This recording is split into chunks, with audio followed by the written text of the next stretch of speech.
క్రీస్తునాథుని యందు ప్రియ సహోదరి సహోదరులారా, నేటి సువార్త పట్టణాన్ని గనుక మనం ధ్యానించినట్లయితే శిష్యులు యేసు ప్రభుతో ఈ విధంగా అంటున్నారు. ఇప్పుడు మేము అర్థం చేసుకున్నాము అని పలుకుతున్నారు.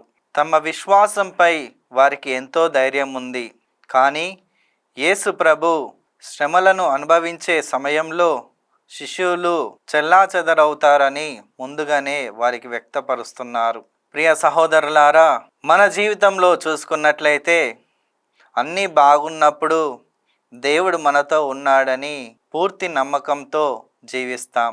ఏదైనా చిన్న కష్టం వచ్చినా, బాధ వచ్చినా, ఇబ్బందులు వచ్చినా, అపజయాలు కలిగినా కానీ మన హృదయంలో భయం మొదలవుతుంది. కొన్నిసార్లు మనం ఒంటరిగా ఉన్నట్లు కూడా అనిపిస్తూ ఉంటుంది. అయితే యేసు ప్రభు మనకొక గొప్ప అభయాన్ని ఇస్తున్నారు.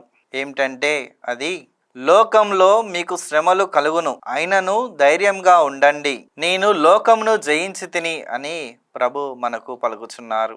యేసు కష్టాలు రావని చెప్పలేదు, కానీ ప్రతి కష్టంలో తాను మనతో ఉంటాడని ఒక గొప్ప అభయాన్ని ఇస్తున్నాడు. అందరూ తనను విడిచిపెట్టినా తండ్రి దేవుడు తనతో ఉన్నాడని మనకు వ్యక్తపరుస్తున్నాడు. అలాగే మన జీవితంలో కూడా దేవుడు ఎప్పుడు మనతోనే ఉంటాడు.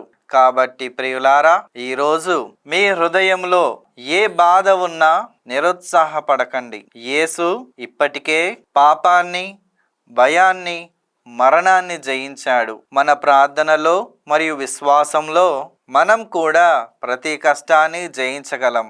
మన జీవితంలో ఎలాంటి పరిస్థితులు వచ్చినా యేసుపై నమ్మకం కోల్పోకుండా ఉండుటకు దేవుడు మనకు కృపను దయచేయమని ప్రార్థించుకుందాం.